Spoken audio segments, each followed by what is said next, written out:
All right, so welcome to the deep dive where, we like to get down in the nitty-gritty and figure out if someone's a real deal or just pulling the wool over our eyes. Exactly. And today, well, we've got a doozy. We're talking about a guy who's been called a financial genius, a philanthropic hero, a shadowy manipulator, all of that and more, sometimes all at the same time, right? Yeah.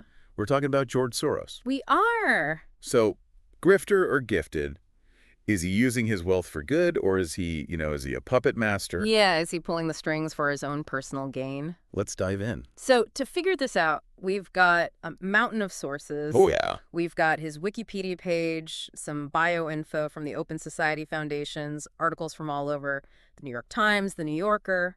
We've got BBC in there, Vanity Fair, Business Insider, even the New York Post. Okay, wow. So we're covering a pretty wide range of viewpoints here. Yeah, it sounds like it. Okay, so where do we even begin with someone like Soros? Yeah, good question. I mean, his life story already sounds like something out of, like, a movie. Mm-hmm. It really does. It's crazy. I think the best place to start is his early life, Okay. because that's really where things get interesting. Born in Hungary back in 1930 to a Jewish family, he lived through the Nazi occupation during World War II. Wow. I mean, think about that. Surviving the Holocaust using false identities, having to be incredibly resourceful just to stay alive. Yeah. His family even changed their name from Schwartz to Soros, Oh, really? which is a palindrome. What's a palindrome? It's a word that reads the same backward as it does forward. Oh, that's cool. Yeah, and Soros also means will soar in Esperanto. No way. Yeah, his father was passionate about that language. That's fascinating. So even in their choice of a new name, there's this sense of resilience, Ah, of ambition, maybe even defying fate. Who knows? I love that. I never really thought about how much that kind of experience, surviving something like the Holocaust could affect someone's whole outlook on life. It's bound to have a profound impact. Yeah, it makes you wonder if those early years of risk and survival, I don't know, maybe they planted the seeds for, like, his later financial daring. Yeah, that's an interesting thought. So how does he go from, surviving the Holocaust to becoming this, like, titan of finance? It's quite a journey. He's often called the man who broke the Bank of England, right? Exactly. How does that even happen? Well, he started out, with various jobs, eventually making his way to New York and into the world of finance. He became an arbitrage trader. Okay. But what really sets Soros apart, I think, is his investment philosophy, Oh, which he calls reflexivity. reflexivity. It's a bit of a complex idea, but basically he believes that investors' perceptions, how they view the market, it can actually shape market reality. Okay, so not just reflect it, but actually shape it. Yeah, shape it. It's not just a mirror. That's interesting. Yeah, it's more like a self-fulfilling prophecy, almost. Right. Think about the housing market bubble, Yeah. from a while back. Oh, yeah. People saw prices going up, so they kept buying, Yeah. which pushed prices up even higher, even though the fundamentals of the market, may not have supported those prices. Right. Eventually, boom, bubble bursts. Right, because that perception can't last forever. Exactly. And Soros believes that these kinds of, feedback loops, Yeah. they're at play in all sorts of markets. Okay, so is that how he broke the Bank of England? Was it by betting against the pound because he understood these market perceptions? Yes. In 1992, he made this massive bet against the British pound, Wow. predicting it would fall out of the European exchange rate mechanism. Basically, he believed the pound was overvalued and couldn't be maintained at its current level within that system. Okay, He was right. so he made a ton of money off of that. A reported $1 billion in profit, all in a single day. Wow. Of course, it earned him the ire of many who saw it as this ruthless exploitation of the system. Yeah, I can see why people would be upset, but is that a fair accusation? Like, is he a brilliant financial strategist? Or is he playing a dangerous game? And where does his massive philanthropy fit into all of this? The Open Society Foundations. Is that genuine altruism, or is it like a calculated move to, I don't know, soften his image? Well, that's the million-dollar question, isn't it? It really is. His philanthropy is certainly on a grand scale. Oh, yeah. The Open Society Foundations operate in over 120 countries. Wow, that's incredible. At the heart of it all is this concept of open society. It's an idea that comes from the philosopher Karl Popper. Good. Basically, it's all about promoting democracy, human rights, education, things like that. Right, yeah.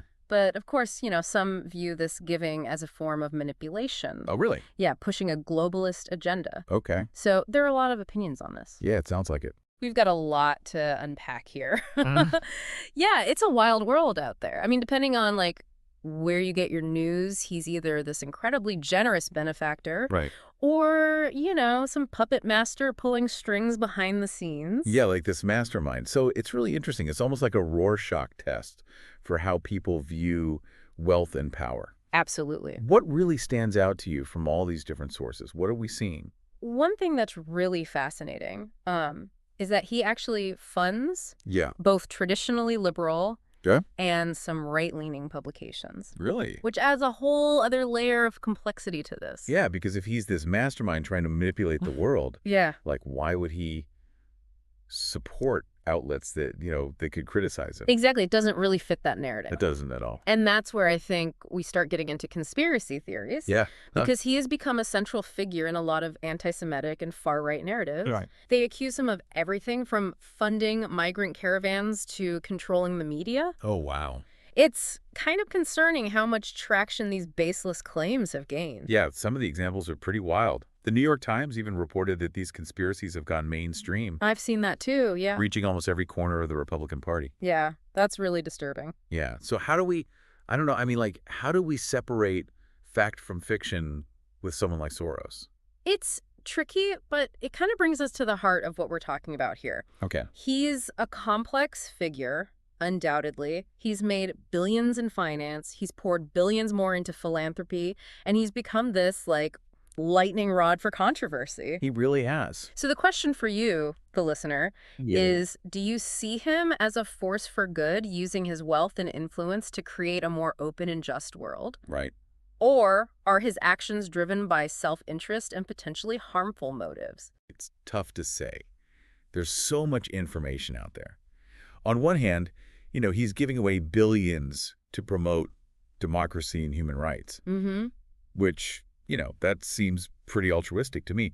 But how does his foundation actually put the idea of an open society into action? Yeah, that's a good question. What does that look like? Well, they've backed some genuinely important causes. For example, they were a major funder of efforts to legalize marijuana, Okay. which, has significantly impacted the political landscape in the U.S. Yeah, absolutely. and elsewhere.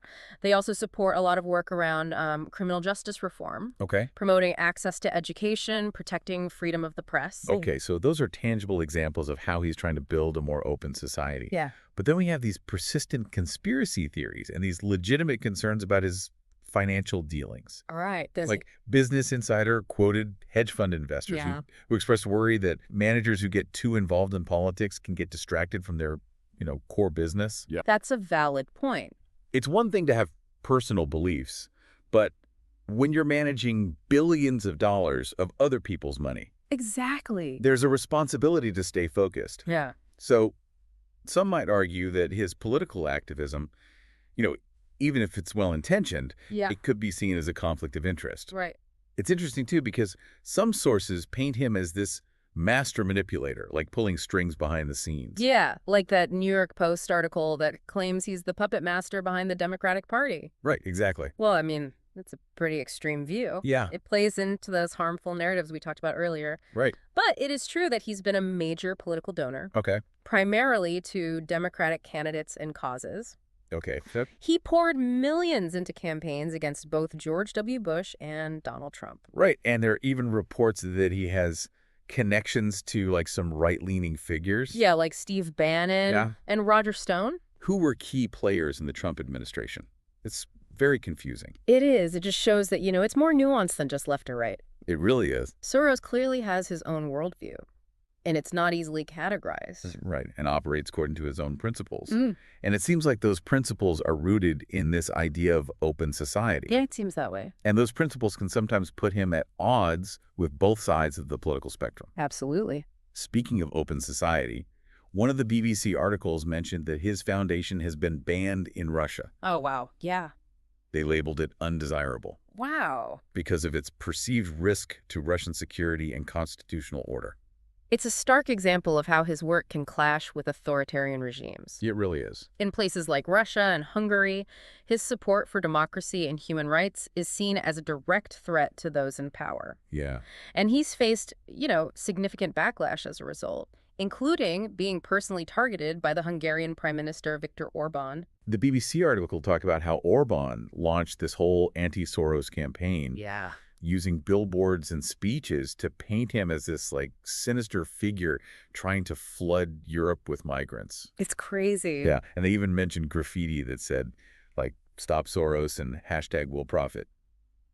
That's really disturbing. It's a disturbing trend, and it really speaks to the power of propaganda Yeah. and how easily these conspiracy theories can be used to, demonize individuals and silence dissent. And that's not just limited to Hungary. Right. It's Exactly. happening all over the world. Yeah. So how do we make sense of all of this? I mean, the financial wizard who made billions, the philanthropist who's given away even more, and the political activist who's become like a target of hate. It's a lot. It is a lot. Yeah, it makes you think, doesn't it? It Yeah. seems like no matter how much information is out there, people still kind of interpret his actions based on their own, pre-existing beliefs. It's true. Like, people who already distrust billionaires and global finance, Yep. well, they probably see him as, a villain. But then people who admire his philanthropic work, they might overlook the more controversial parts of his career. Right, exactly. It's almost like we're trying to force him into a box. Yeah, like you're either a grifter or you're gifted. Exactly. And it's probably more complicated than that. It probably is. Way more complex. It is. I keep coming back to this question of his financial success and his philanthropy. Are they two sides of the same coin, or are they totally separate things? Yeah, that's the question, isn't it? It's been debated for decades. It really has. Some argue that, his success in finance gave him the resources and the platform to pursue his philanthropic goals on such a massive scale. Right, because he had the money to do it. He did, but then others suggest that his political activism, even if it's well-intentioned, Yeah. could be seen as an attempt to influence policies that might ultimately benefit his own financial interests. Right, like a conflict of interest almost. Yeah, it gets messy. It really does. What about the people who see him as a hypocrite? Oh, yeah, I've heard that. He criticizes, market fundamentalism. He warns of the dangers of excessive speculation, yet he made his fortune through speculation. Right. How do we square that? Well, I think one way to interpret it is that he's using his experience and understanding of the system to advocate for reforms that he believes would make it more stable and equitable. Okay. But others might see it as a form of self-preservation, Oh, yeah. recognizing the potential dangers of a system that he himself benefited from. Right. So it's like he's critiquing the very system that made him who he is. Yeah, there's definitely some irony there. But maybe that's what makes him so intriguing. Yeah, he's complicated. He's not afraid to challenge the status quo. Yeah, he's definitely not afraid to shake things up. Even if it means, contradicting himself or going against his own self-interest. And in a way, I mean, it's kind of funny, but he embodies the very open society he advocates for. That's a good point. He's this collection of contradictions, defying any easy categorization. Maybe that's the biggest takeaway from all of this. Yeah, what do you think? Embracing nuance, challenging our assumptions, and being open to the fact that the truth, like Soros himself, is rarely black and white. It rarely is. Well Yeah. said. I think that's a perfect note to end on. Yeah, me too. George Soros, a financial genius, a philanthropic powerhouse, a political lightning rod, and ultimately a fascinating enigma who, just continues to spark debate. Yeah, and that's what we're here for. Is he a grifter or is he gifted? Mhm. Well, we've given you the information. Now it's up to you to decide. Thanks for joining us on this wild ride. Until next time, keep diving deep and keep those critical thinking caps on.